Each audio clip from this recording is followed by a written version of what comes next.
Welcome on board, chosen one. Let's stop pretending this was luck. Let's stop acting like this was coincidence. They said you were fragile. They said you were too quiet, too soft, too strange to survive in their world. They said you wouldn't last once real pressure showed up. And now, look who's whispering your name behind closed doors. Look who suddenly avoids eye contact. Look who needs silence just to sleep at night. They laughed first. That part matters. They watched you struggle and called it proof. They saw you standing alone and decided you were already defeated. Oh, the legend needs to bow, they joked. When they said he'll break soon, they nodded together like experts reading a chart. They were so sure, so comfortable, so embarrassingly wrong, because when things got serious, when you didn't collapse fast enough, they panicked. And that's when they brought him in. They sent their most dangerous weapon to destroy you, their apex predator, their golden boy trained for years to break people like you. And now he's sitting in meditation circles, eating kale, crying about his feelings, trying to understand why his world doesn't make sense anymore. Sit with that image. Let it burn in. They invested years into him, fed him alpha male sermons for breakfast, pumped him full of power quotes, fear-based thinking, and the belief that empathy was weakness. They taught him dominance before self-awareness, control before understanding. They built him to intimidate, to crush, to remind people of their place. He was supposed to look at you and see prey. Remember that first encounter? He walked in like the room owed him oxygen, chest out, voice sharp, eyes scanning for cracks. He took up space because that's what he was trained to do. Everyone was watching, waiting for you to fold, waiting for the show, waiting for confirmation that they were right about you. But something went wrong. You didn't flinch. You didn't fight back. You didn't submit. You didn't play the script they handed you. You just stayed still, calm, observant, present. And that's when it happened. You saw him, not the mask, not the performance. You saw the scared child underneath the armor, the one who had never been allowed to slow down, the one whose entire worth depended on winning. That moment cracked him. If this message is already hitting too close to home, press like and subscribe right now. Not for me. Do it to pay this message back to the universe and to everyone else who needs to hear it. Here's the part nobody talks about. People like him are trained to break others, but they are never trained to face themselves. And you forced that without saying a word. Your calm became a mirror. Your silence became pressure. Your refusal to engage became the loudest thing in the room. After that, the atmosphere changed. Conversation stopped when you walked in. Laughter became forced. Plans happened in private. You didn't imagine it. The storm passed, and now you're standing in the aftermath. You can feel it. The quiet, the weight, the way the world suddenly treats you like a variable instead of a victim. Meanwhile, look at him. The golden boy is confused. The tactics stopped working. The intimidation fell flat. He went home and couldn't shake you, couldn't dominate you, couldn't define you. And for the first time in his life, brute force failed. So his reality started to collapse. This is where the reset happened. He started questioning everything, the rules, the beliefs, the voice in his head that told him power meant control.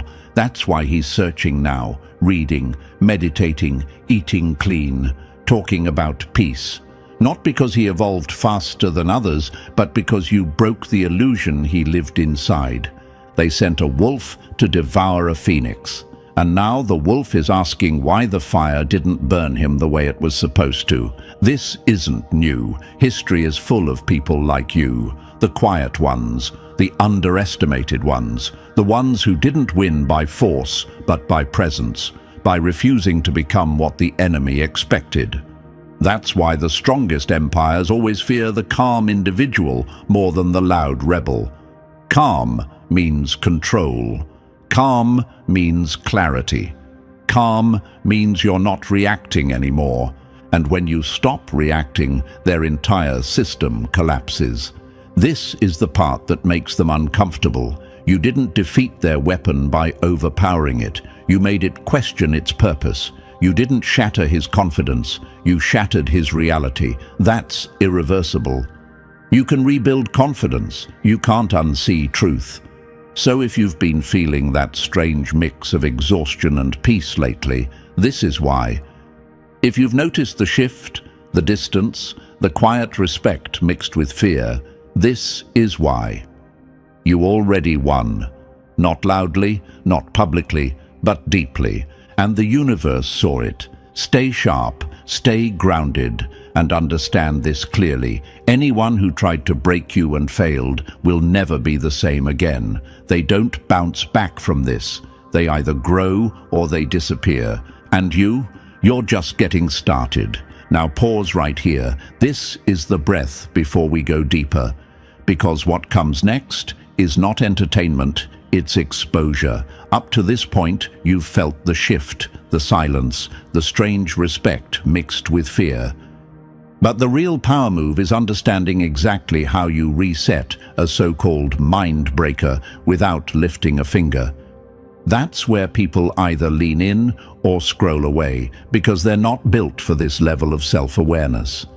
So listen closely, chosen one.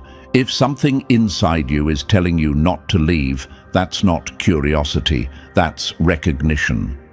The universe doesn't pull everyone into moments like this. Only the ones who've already survived the mental war feel that tug to stay until the end. This isn't about hype, it's about alignment, about finally seeing the pattern instead of being trapped inside it. If you're still here, prove it. Drop 777 in the comments. Not as a ritual, not as superstition, but as a signal that you're ready to sit with the truth even when it's uncomfortable. A signal that you're done reacting and ready to understand the game that was played on you and how you flipped it. Because from here on, we break this down step by step, calmly, precisely, and once you see it, you'll never unsee it. Now, let's get started. Okay. Number 1, you didn't fall for the act. You exposed the man hiding inside it. The most dangerous thing you can do to a predator is stop believing the costume.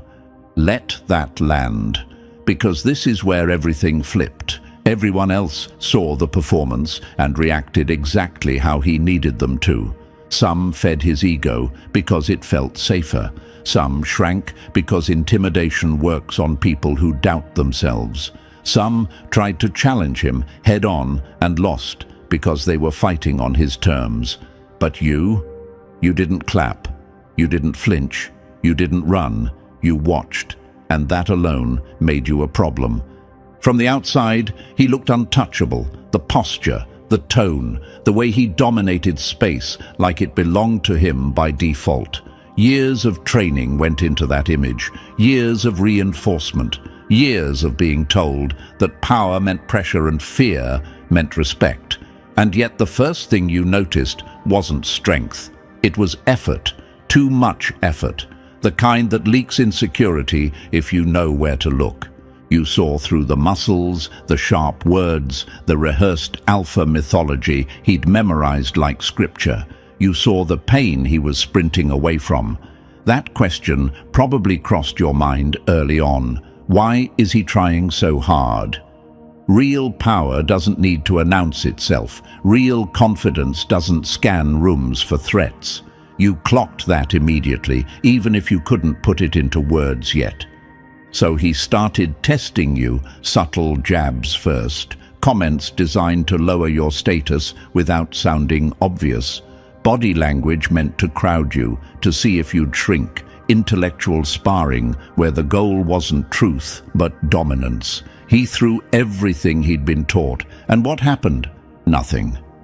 That silence, that calm, that lack of reaction, that's when his internal alarm started screaming. Because you weren't defending territory, you weren't posturing, you weren't trying to win.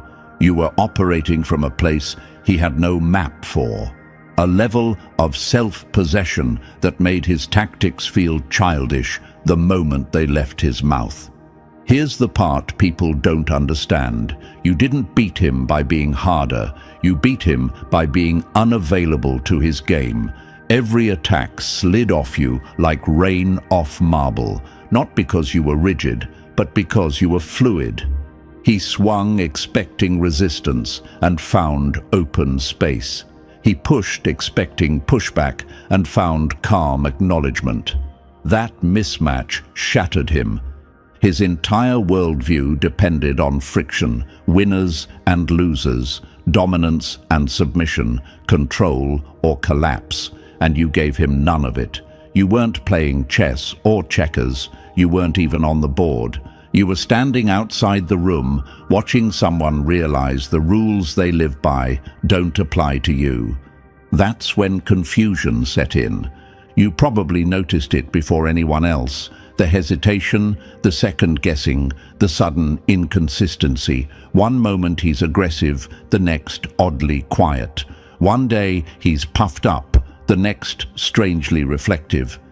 You didn't imagine that. You caused it. Because when someone's identity is built on being the hammer, meeting someone who refuses to be a nail breaks the illusion fast. And here's the question you might be asking yourself right now. Did I do something wrong? Was I supposed to fight back harder?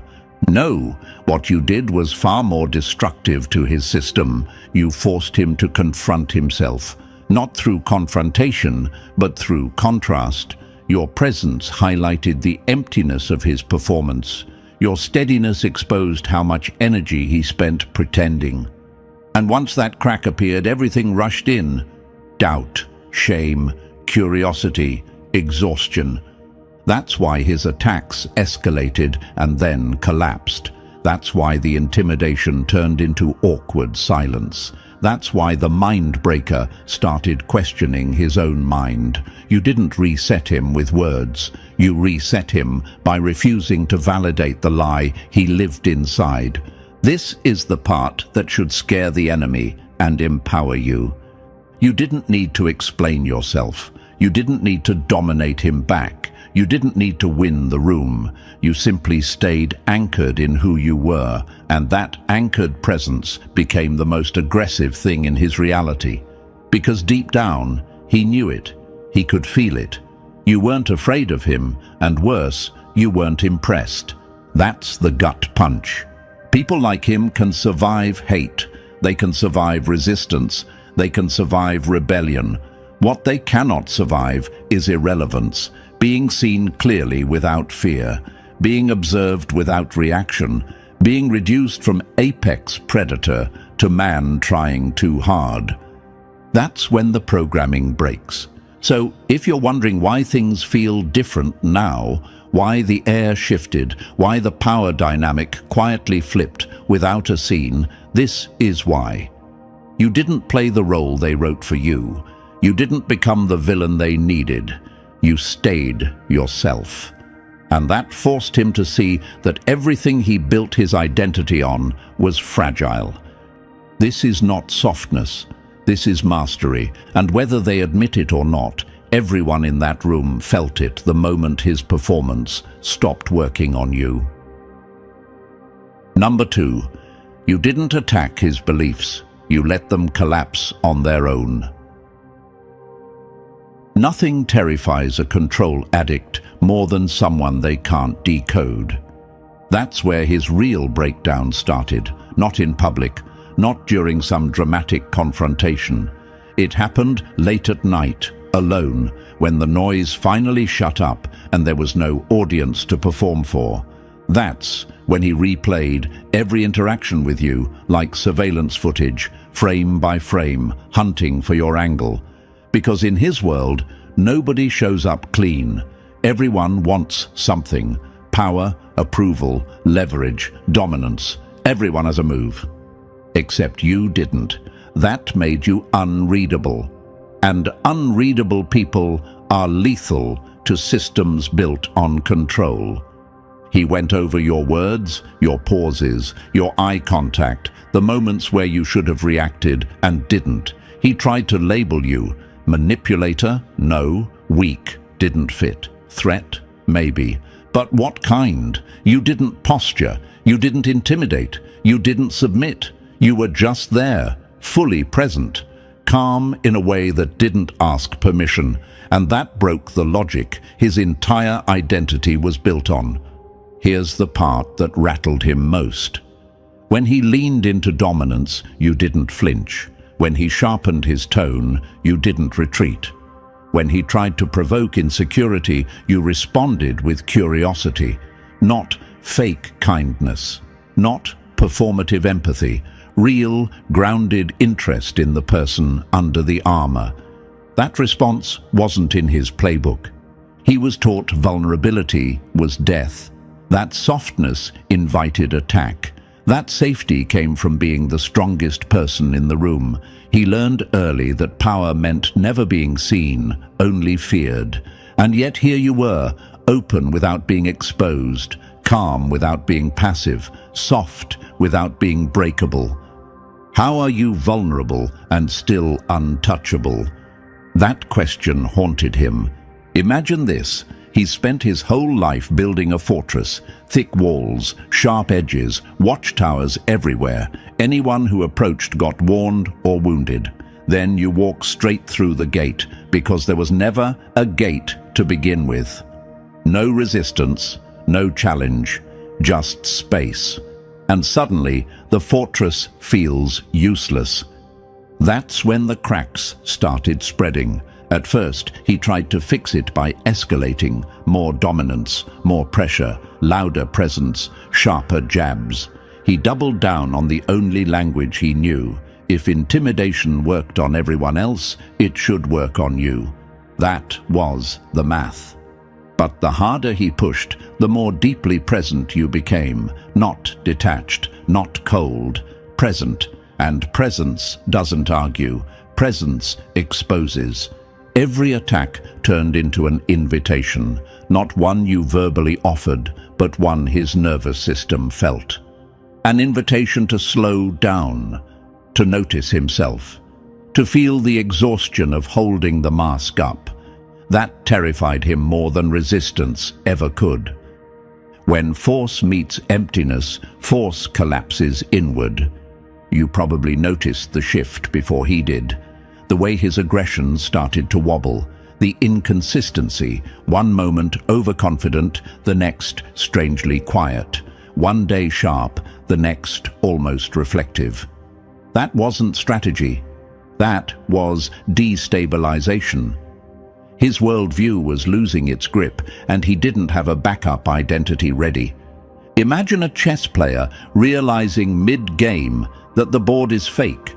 The pieces still move, but the rules no longer matter. That's what you did to him. You didn't flip the board. You made it irrelevant. And here's where your mind might start asking dangerous questions. Did I trigger something? Did I cause this? Was it my responsibility to protect him from this collapse? No. Listen carefully. You didn't break him. You revealed what was already broken.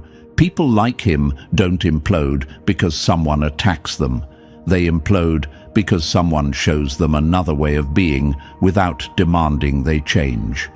Your existence contradicted his belief system, and belief systems don't like contradiction. They either adapt or shatter. A lie can survive a fight. It can't survive exposure. That's why he couldn't stop thinking about you. That's why your calm replayed louder than his own voice. You represented a possibility his world told him didn't exist. Power without cruelty, strength without domination, control without control. And once he saw it, he couldn't unsee it. He tried to rationalize it, told himself you were hiding something, waiting to strike, playing a long game. That would have been easier, because if you were fake, his worldview stayed intact. But the longer he watched, the clearer it became. You weren't performing, you weren't angling, you weren't baiting, you were consistent. Consistency is deadly to performative power. Imagine someone trained their entire life to fight shadows, every movement sharp, every sense alert. Then one day they step into open sunlight and realize there was never an enemy there at all, just fear. That's what your presence did. It removed the shadows. This is where the real discomfort set in. If you could exist like that and still be respected, still be solid, still be unfazed, then what did that say about everything he sacrificed to become who he was? The sleepless nights, the emotional numbness, the constant need to dominate. Was it all unnecessary? That question hit harder than any insult ever could. When someone sees peace and realizes it's stronger than fear, their old god dies. And that's why his worldview didn't just bend, it fractured. He was standing between two realities now, the old one built on fear and hierarchy, and the new one represented by you, where presence outranked intimidation. He couldn't go back, but he didn't know how to step forward either. Meanwhile, you stayed steady. You didn't chase the shift. You didn't explain it. You didn't rescue him from it. You let it happen. That restraint is what made it irreversible. So if you've been sensing that strange gravity lately, like people are watching you differently, measuring you quietly, this is why. You didn't just survive the mind breaker. You made his mind turn inward. You became the anomaly his system couldn't handle. And here's the truth they won't say out loud. The moment his worldview cracked, the hierarchy died with it. Not because you replaced him, but because the game itself stopped working. That's not weakness. That's psychological dominance without aggression. That's how reality gets reset. Number 3, when the pack senses the alpha is bleeding. The moment the pack smells doubt, the throne starts shaking. It never collapses all at once. First, it leaks. His crew felt it before they could explain it. The jokes landed softer. The sharp comments didn't cut anymore. The dominance they once fed off started sounding like noise instead of authority. They laughed it off at first because denial is part of loyalty. But something was off, and everyone could feel it. They caught him zoning out, mid-conversation, mid-flex, mid-performance. The man who used to control rooms was suddenly distracted by his own thoughts. That alone was a red flag. Power-hungry systems don't forgive hesitation, and he was hesitating. They joked about you. You got in his head, they said, half smiling, half watching. They thought it was funny. They thought it was temporary. They had no idea how deep it went. Because this wasn't influence, this was infection. You didn't attack him. You changed the environment he depended on. Here's the part that really scared them. You were happy, not loud happy, not fake smiling for status. Real, grounded, steady happiness. The kind that doesn't spike and crash. The kind that doesn't need validation. According to their rules, you should have been miserable, isolated, crushed. You weren't. Nothing exposes a false hierarchy faster than someone winning without playing. Imagine a gang built on fear, watching someone walk past untouched. No armor, no threats, no alliances, just calm. That kind of peace feels illegal in violent systems. They couldn't understand it, but they could feel it. And if you were happier than him without power, what did that say about everything they worshipped? That question spread quietly, like rot. They noticed he stopped leading instinctively, started checking reactions, started forcing laughs. That's when dominance turns into desperation. and desperation smells bad to predators. The pack didn't turn on him yet, but the respect thinned. Loyalty based on strength doesn't survive visible cracks. The crown doesn't fall when the king is attacked. It falls when the crowd stops believing. You didn't just reset his reality, you destabilized the ecosystem around him. His crew didn't hate you, they feared what you represented, proof that their world might be built on something hollow, and once that idea enters a group, it never leaves. Number 4. The night he realized the trophies were just noise. If winning still feels empty at 3 a.m., you didn't win anything. This is where it finally hit him, not in public, not in front of his crew, not while the applause was loud. It hit him alone, staring at the ceiling, while the world he built sat around him like props in a bad play. Money stacked, status secured, power recognized. Every box checked according to the rules he worshipped, and yet his chest felt hollow. Imagine this, a man surrounded by trophies that don't talk back, don't comfort him, don't mean anything once the room goes quiet. That was him at 3 a.m., wide awake, mind racing, soul empty. Meanwhile, you were sleeping just fine. That's the part that broke him. Because you didn't have the things he chased. You didn't play the same game. You didn't collect the same symbols. By every metric he respected, you should have been losing. Miserable, bitter, small, but you weren't. You looked full, grounded, light, and the math stopped making sense. When the winner envies the one who walked away, the game is exposed.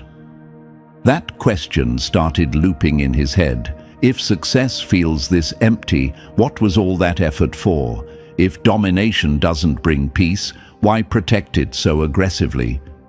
He couldn't ignore it anymore. The trophies didn't answer. The status didn't help. The power couldn't sit with him in silence. So he started watching you, not with contempt anymore, with study. He noticed how you moved through life without dragging chains behind you, boundaries without walls, confidence without flexing, power without needing witnesses. You didn't announce yourself. You didn't prove anything. And somehow, people respected you more for it. Imagine someone sprinting their whole life only to see another person standing still and arriving happier. That's what you represented. A shortcut his pride wouldn't let him take. Real wealth is being able to sit alone without needing to distract yourself. That's when envy crept in. Not loud, quiet, dangerous. Because envy doesn't want what you have. It wants to understand why you don't need what he has. This was the moment his success stopped feeling like proof and started feeling like a trap. And once that realization sets in, there's no going back. The illusion is dead. You didn't steal his power. You showed him, it never fed him. Number 5. One question, one answer. Total system failure. The moment he questioned himself out loud, the war was already over. That night didn't look special from the outside. Loud room, fake smiles, expensive drinks, power circling power like it always does. But inside him, something was cracking fast. He walked up to you with the same swagger he'd used 1,000 times before. Same posture, same tone, same performance. Except this time he could hear it. Every word sounded rehearsed. Every move felt borrowed. The act finally betrayed him. That scared him. Because for the first time, he wasn't trying to dominate you, he was trying to understand you. And that shift alone meant the old version of him was already dead. Then it slipped out, not as an attack, not as a flex, as confusion. Why don't you ever fight back? That question wasn't about you. It was a confession. A man raised on conflict, asking why someone survived without it. He expected sarcasm, defense, ego, something he could push against. You didn't give him any of that. You smiled, calm, clean, no edge. "Fight what?" you said. "You're not my enemy. You're just someone in pain pretending not to be. Why would I fight that?" That was it. Some truths don't stab, they dissolve. Those words didn't insult him, they didn't challenge him. They removed the battlefield entirely. In one sentence, you stripped away the armor, the identity, the role he'd been hiding behind for years. You didn't call him weak, you didn't call him wrong. You named the pain he'd been running from. Imagine a man swinging a sword and realizing mid-swing there's no opponent. Just air, just himself.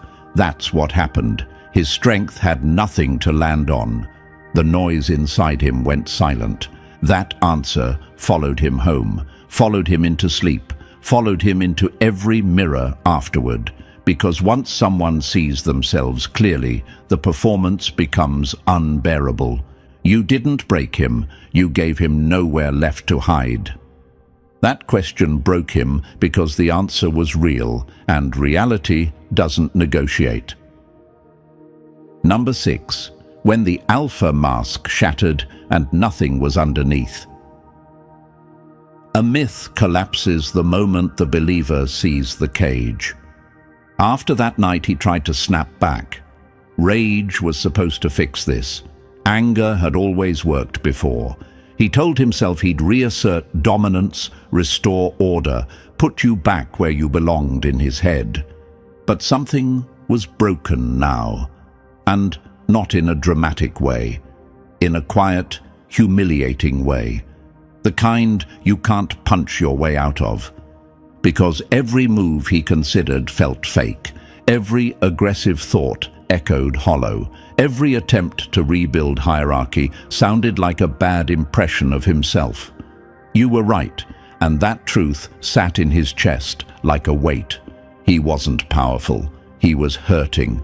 And the alpha code he lived by suddenly looked less like strength and more like a full-time job he could never clock out of. If dominance needs constant maintenance, it isn't power, it's panic. That realization scared him more than losing status ever could. His entire framework required enemies, constant competition, someone beneath him to prove he was above. Without that, who was he? What if the whole alpha mythology wasn't armor, but a prison he volunteered for? That thought detonated everything. He couldn't stay still, couldn't sit with it. So he drove. No destination. Just motion. Hours passed, music off, mind loud. Eventually he stopped somewhere quiet, staring at waves, smashing against rocks. No flex, no audience, no proving. Just raw force doing what it does without needing permission. Imagine that hitting him. Power without ego, strength without performance, no hierarchy, no winners, no losers, just presence. Real power doesn't announce itself, it just exists.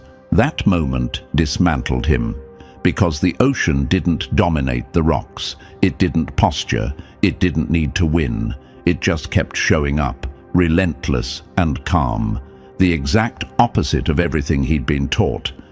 And that's when the alpha myth finally collapsed, not because someone defeated him, but because he saw something stronger than the lie he lived by. You didn't destroy him. You showed him a reality where his costume was unnecessary, and once a man sees that, he can never go back to pretending the mask was his face. Number 7. When he started studying what he was trained to hate. The moment a conqueror starts reading instead of ruling, the empire is already over. This part stayed hidden. No announcements, no rebrand, no public confession, just quiet research carried out like a crime. He started circling ideas he used to laugh at: philosophy, psychology, healing. The very words he once dismissed as weak suddenly felt dangerous in a new way. Not useless. Dangerous to the lie he'd lived inside. He wasn't searching for enlightenment. He was searching for you, or more accurately, for what you had that he didn't. Late nights turned into deep dives, not to dominate conversations, but to understand himself. And the more he read, the uglier the truth became. The stories he was fed were upside down. Humanity didn't rise through domination. It survived through cooperation. Empires didn't last because of brute force. They lasted because people trusted each other long enough to build something real. Force can take land. It can't build a future. That realization hit hard because everything he was praised for suddenly looked primitive. Empathy wasn't weakness, it was infrastructure. Connection wasn't softness, it was strategy refined over thousands of years. The alpha persona he wore, like a badge of honor, wasn't strength at all. It was armor. And armor has a cost. Imagine wearing heavy plates every day of your life. People clap because you look powerful, but they don't feel the bruises, they don't feel the stiffness, they don't feel the slow suffocation. That's what the alpha myth did to him. It protected him from vulnerability, but it crushed the human underneath. Armor keeps you safe from wounds, but it also keeps you from breathing. The deeper he went, the clearer it became. You weren't special because you were dominant. You were dangerous because you were free. Free from the need to perform. Free from constant comparison. Free from the prison he called power. This wasn't growth yet. This was grief. Mourning the years wasted worshipping a lie. And once that grief set in, there was no going back to ignorance. Because truth, once studied, doesn't let you pretend anymore. Number 8. When he turned the gun on his own programming. They called it weakness because obedience was the only strength they understood. The rebellion didn't look dramatic. No speeches, no explosions, just quiet refusal. He stopped showing up the same way, missed the dominance workouts where pain was confused with purpose, skipped the nights out built on ego, noise, and comparison. The rituals that once defined him started feeling hollow, even embarrassing. That's when they noticed. They mocked him first. That's always the opening move. Jokes about him going soft, side comments about you getting into his head, accusations of corruption, because in systems built on control, anyone who questions the script becomes a threat, not to power, but to belief.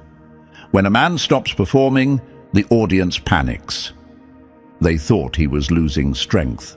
What they didn't see was that he was finally reclaiming it. For the first time, his choices weren't reactions, they were intentional, and intention terrifies groups that survive on momentum and habit. Then came the message, 2 a.m., no swagger, no posturing, just truth. Can we talk? That alone told you everything. Men raised on dominance don't ask, they command. This wasn't command, this was surrender to honesty. You met at a diner, neutral ground, no hierarchy, no stage, just two humans across a table. He didn't know who he was anymore, not the alpha, not the enforcer, not the golden boy, just a man staring at the wreckage of an identity that no longer fit. And you didn't fix him. That's the part that mattered most. You didn't coach him, you didn't advise, you didn't rescue, you let silence do the work. You let him feel the grief, the confusion, the fear. You created space, and space is dangerous. Space forces truth to surface. The most radical thing you can offer someone is room to meet themselves. That night didn't rebuild him, it unplugged him, And once someone rebels against their own programming, they're never controllable again. Number 9. The night the mask died and the man finally breathed. The breakdown wasn't weakness, it was the first honest thing he'd done in years.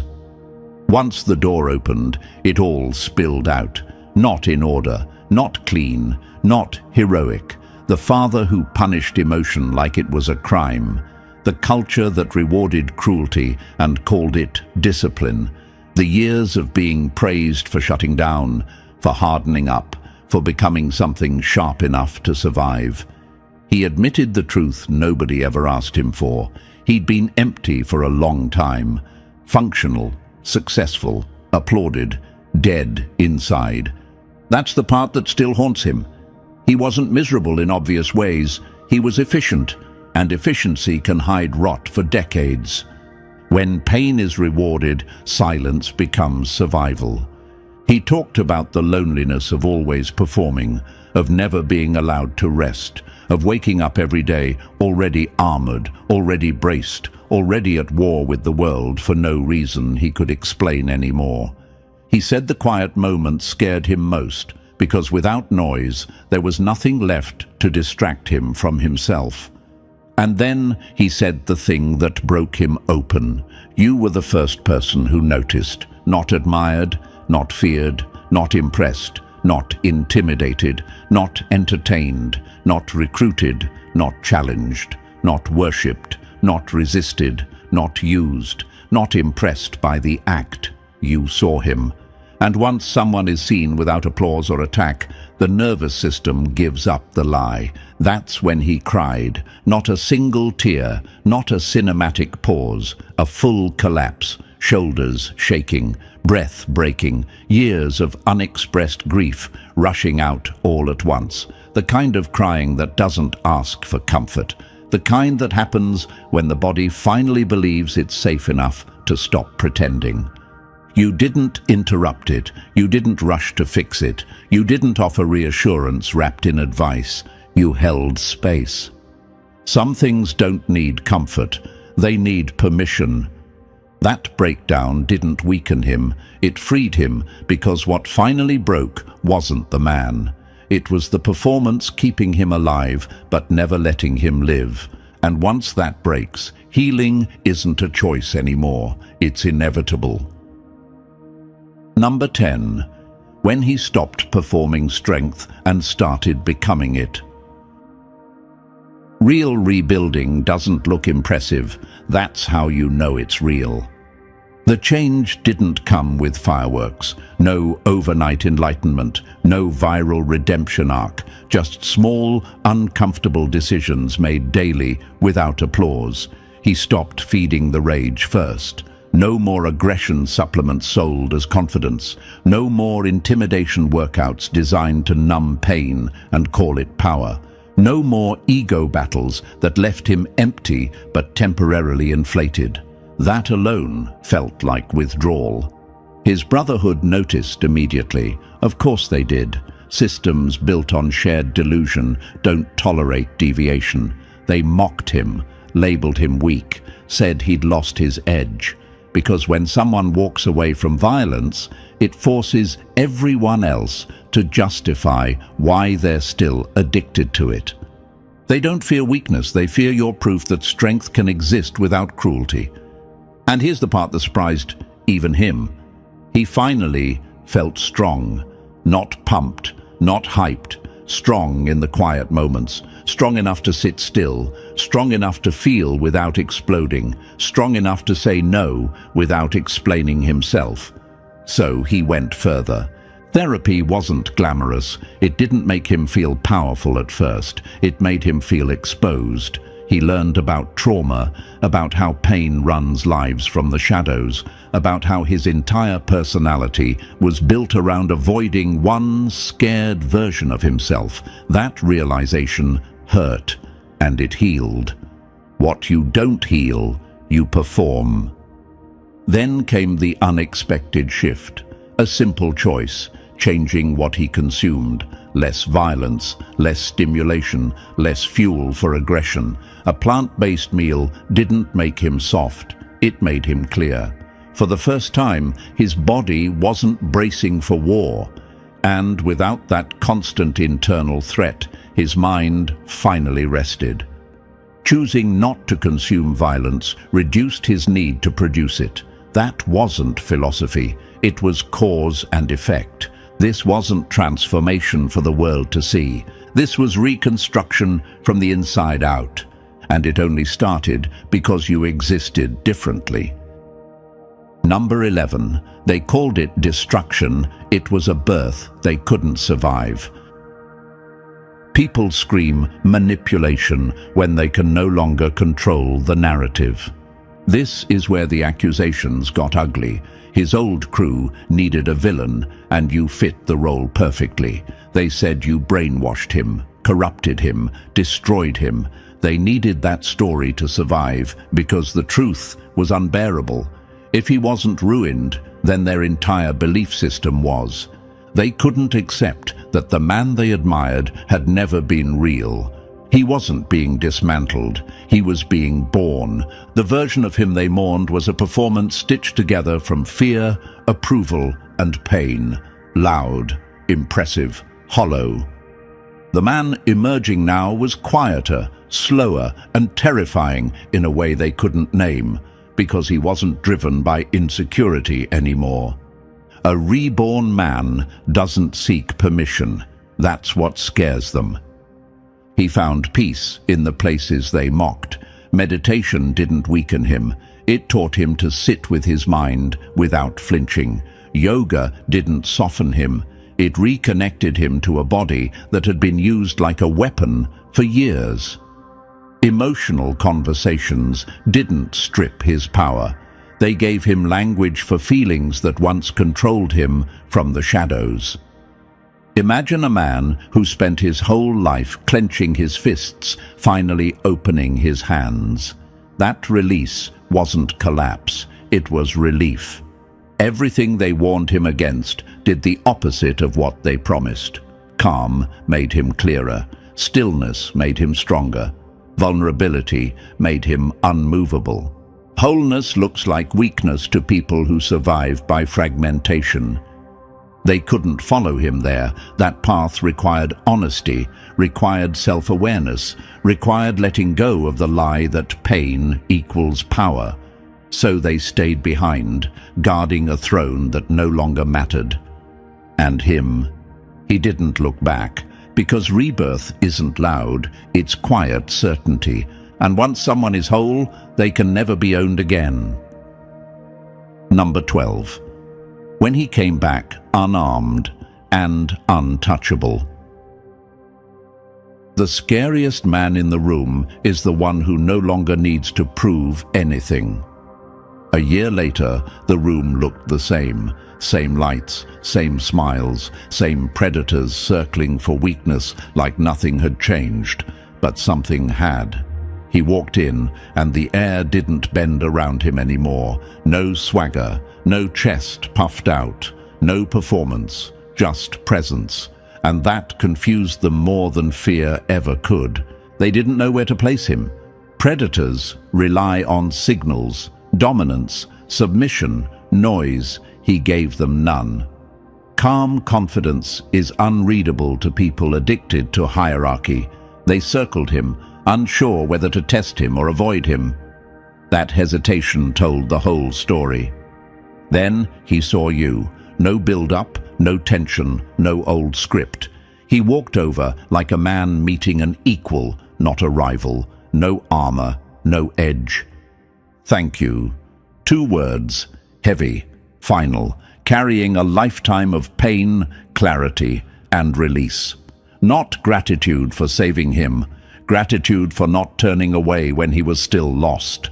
You didn't smile for the room. You didn't claim credit. You didn't need to, because here's the truth they still can't swallow. You didn't destroy their weapon. You freed their prisoner. When someone learns power comes from being human, fear loses its grip forever. They didn't lose their apex predator because you beat him. They lost him because he realized he was never a weapon to begin with. He was a person trapped inside a role that fed others and starved him. That realization is irreversible. He didn't come back weaker, he came back unreachable, not owned, not programmable, not available for control. And that's why the system quietly rejected him, because once someone understands that being a person was always the real power, they can never be used again, and neither can you. Number 13. The final truths they can't erase. You don't beat systems like this by fighting them, you outgrow them. This is where the story actually ends, not with applause, not with revenge, not with a victory lap. It ends quietly, which is exactly why it terrifies them, because loud endings can be managed. Quiet ones spread. They will never admit what happened. They can't. Systems built on control don't confess failure. They edit history. They'll say the weapon malfunctioned. They'll say he burned out. They'll say he changed interests, lost discipline, went soft. Anything except the truth. Anything except admitting that one person standing outside the rules made the whole structure look fragile. They'll move on fast and hope no one notices the crack you left behind. But it's already too late, because the most dangerous thing you can do to a violent hierarchy is prove that freedom exists inside it. Not hypothetically, not someday, right now. You didn't shout rebellion, you didn't sell a philosophy, you didn't recruit followers, you lived differently, calmly, consistently, and that quiet proof contaminated everything it touched. One so-called mind-breaker, freed without force, is evidence the cage was always optional. Once one prisoner escapes without running, the guards panic. That's why the energy around you feels strange now. Pay attention to it. People watch you differently. Conversations pause when you enter. Respect and distance show up together. Not because you're threatening, but because you're unclassifiable. They can't place you above or below anymore, and systems like theirs need hierarchy the way lungs need air. They start measuring you in silence, wondering how many others might wake up if they get too close, wondering if your presence alone is enough to undo years of conditioning. You didn't just survive their pressure. You changed the environment that pressure depended on. That's irreversible. And here's the part meant just for you, whether you asked for it or not.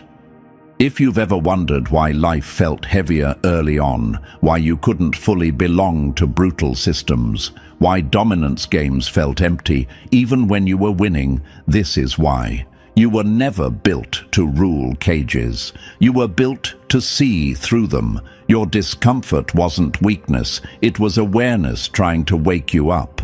You don't convert enemies, you expose illusions, you don't dominate rooms, you change what power means inside them. That's why your presence unsettles people who rely on noise, intimidation, and performance. You don't feed the lie, and lies starve fast when they're ignored. The quiet ones don't look strong until the loud ones fall apart. So stop chasing recognition. Systems like this only recognize what they can control. Don't explain yourself. Don't defend your choices. Don't correct their version of the story. Let them misunderstand you forever. That confusion is not a problem, it's protection. Because when someone resets reality without force, without cruelty, without ego, the old world doesn't just lose control, it loses relevance. It keeps functioning, sure, but like a machine running without purpose, grinding itself down while pretending nothing changed. And that's the kind of victory they can't recover from. No rebellion to crush, no leader to discredit, no fight to win, just a living reminder that their rules were never law. You didn't destroy their system, You made it obsolete. So let's close this the only way it deserves to end. Not loud, not begging for approval, but grounded, clear, and dangerous in its calm. What you just witnessed wasn't motivation, it was exposure. Exposure of a system that couldn't break you and accidentally proved your power instead. If this message hit where it was supposed to, don't scroll away like it was nothing. Hit like, subscribe, and drop 777 in the comments as a signal that you understood it. Share this with someone who's still trapped in the noise. Stay sharp, stay human.